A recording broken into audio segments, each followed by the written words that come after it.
Hi hello everyone, મારા ચેનલના બધા વ્યુઅર્સને મારા જય શ્રી કૃષ્ણ. આજે હું બનાવું છું બહુ જ ટેસ્ટી પૂરણપૂરી.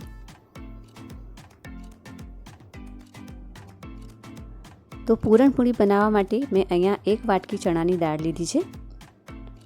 હવે એને 2 થી 3 વાર પાણીથી મેં વોશ કરી લીધું છે.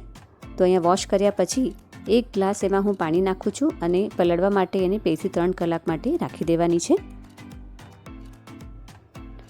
તો ફ્રેન્ડ્સ, અહીંયા તમે જોઈ શકો છો કે ચણાની દાળ એકદમ સરસથી પલળી ગઈ છે. તો હવે એને કુકરમાં નાખી દઈશ.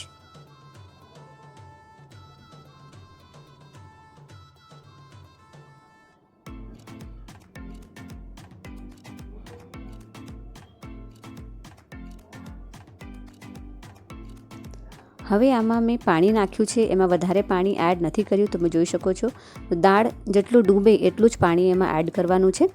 અને મીઠું નથી નાખવાનું, એમાં મીઠું નાખ્યા વગર એને બાફવાની છે.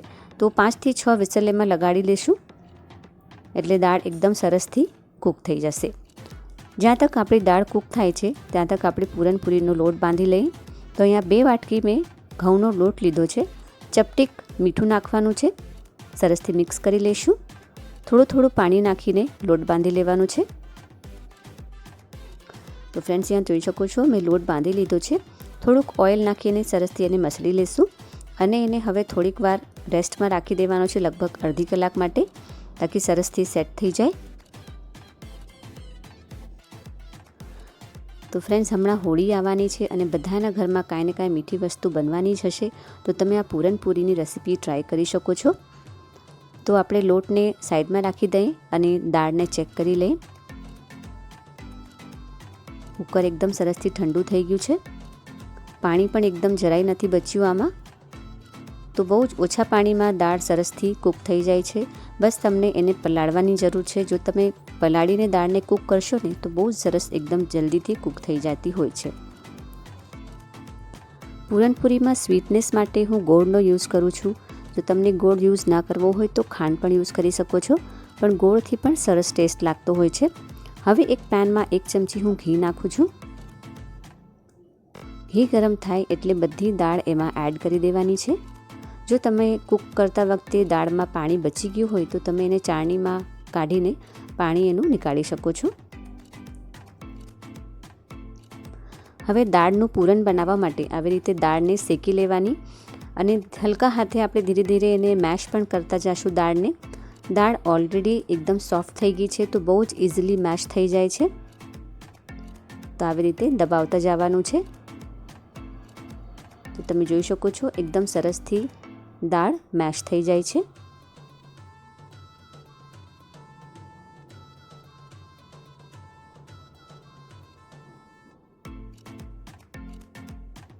જો તમને આવી રીતે ન ફાવતું હોય તો તમે મેશરનો પણ યુઝ કરી શકો છો.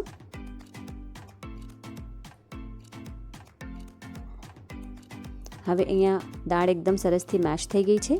1 વાટકી હું એમાં ગોળ એડ કરું છું. તો સ્વીટનેસ તમે પોતાના ટેસ્ટના અકોર્ડિંગ એમાં એડજસ્ટ કરી શકો છો. 1 વાટકી મેં ચણાની દાળ લીધી હતી, એના સામે સેમ મેઝરમેન્ટમાં 1 વાટકી મેં ગોળ લીધો છે. હવે જ્યારે આપણે દાળમાં ગોળ એડ કરશું ને તો થોડુંક એનું મોઇશ્ચર રિલીઝ થશે, પણ જેમ આપણે દાળને શેકતા જશું ને એમ એમાં સરસ બાઇન્ડિંગ આવતું જશે. અને જો તમને આમાં ખાંડ નાખવી હોય તો આ સ્ટેજમાં તમને ખાંડ એડ કરી દેવાની.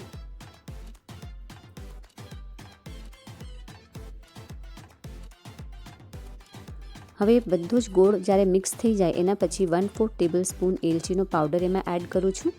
અને હવે 1 ચમચી મેં ઘી પણ એમાં એડ કર્યું છે. સરસથી મિક્સ કરી લેવાનું છે. હજી થોડુંક એમાં મોઇશ્ચર મને લાગે છે એટલે 3 થી 4 મિનિટ એને હજી શેકી લેવાની છે દાળને. તો જો તમને આમાં ડ્રાયફ્રૂટ્સનો પાવડર નાખવો હોય તો એ પણ નાખી શકો છો. એનો ટેસ્ટ પણ સારો લાગતો હોય છે. જેમ કે કાજુ બદામ એનો પાવડર કરીને તમે એડ કરી શકો છો. તો મિશ્રણ આપણે શેકાઈ ગયું છે. હવે એને એક પ્લેટમાં કાઢી લઈશું અને એકદમ ઠંડુ થવા દઈશું.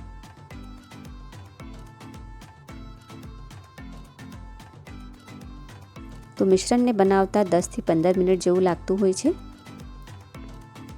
મિશ્રણ એકદમ ઠંડુ થઈ ગયું છે, થોડુંક કડક પણ થઈ ગયું છે. તો આવું જ ટેક્સચર એનું હોવું જોઈએ. હવે લોટ પણ આપણે ચેક કરી લઈએ, સરસથી એને મસળી લઈશું.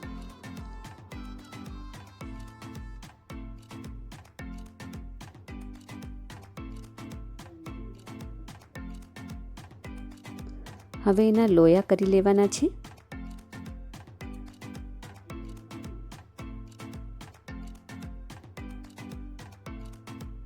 પહેલાં એને આપણે રોટલીના જેમ વણી લઈશું.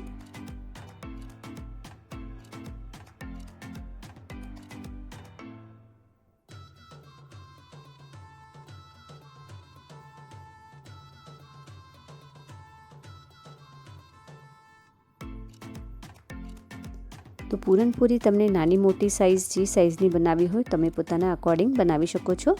હવે 2 ચમચી પૂરણ લેવાનું છે અને આવી રીતે એને સ્પ્રેડ કરી દેવાનું છે.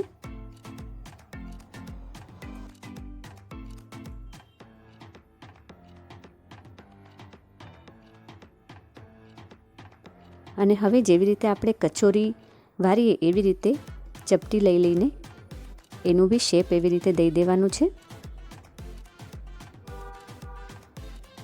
તો અહીંયા કચોરી જેવો શેપ મેં આપી દીધો છે. હવે થોડીક હાથેથી આવી રીતે એને થોડુંક સ્પ્રેડ કરી લઈશું.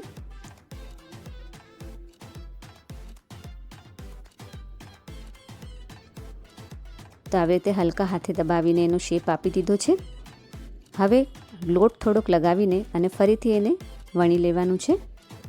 તો તમે જોઈ શકો છો કે પૂરણપૂરીમાં મિશ્રણ જરાય બી નથી નીકળતું બહાર અને રોટલી પણ જરાય બી ફાટતી નથી. એકદમ પરફેક્ટ પૂરણપૂરી બનીને રેડી થઈ છે. ઘણી વખતે મિશ્રણ જો ઢીલું રહી જતું હોય તો આપણે વણતા વખતે રોટલી ફાટી જતી હોય છે, પણ આમાં જરાય એવું નથી થયું.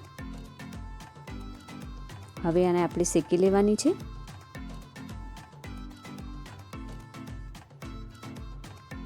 આગળ પાછળ ઘી લગાવીને એકદમ સરસથી શેકી લઈશું એને.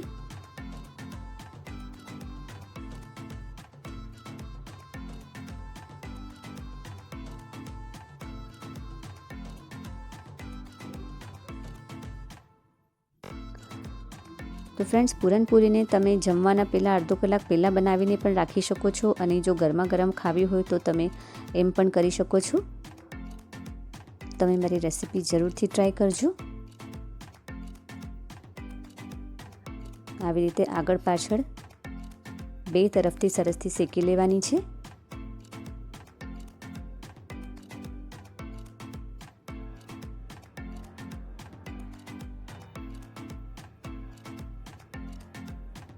તો એકદમ ટેસ્ટી ગરમા ગરમ પૂરણપૂરી બનીને રેડી થઈ ગઈ છે. હવે અહીંયા બીજી પૂરી પણ હું શેકી લઉં છું. આ મિશ્રણ જો બચી ગયું હોય તો તમે એને ફ્રીજમાં 2-3 દિવસ તક સ્ટોર કરીને રાખી શકો છો. તો તમે મારી રેસિપી જરૂરથી ટ્રાય કરજો. હું ભાવના ફરીથી મળીશ તમને નેક્સ્ટ વિડીયોમાં એક સરસ મજાની હેલ્ધી રેસિપી સાથે. Thanks for watching.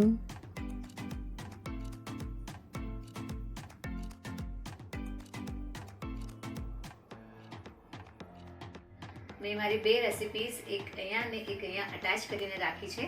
તમે એને ક્લિક કરીને જોઈ શકો છો. Thanks for watching.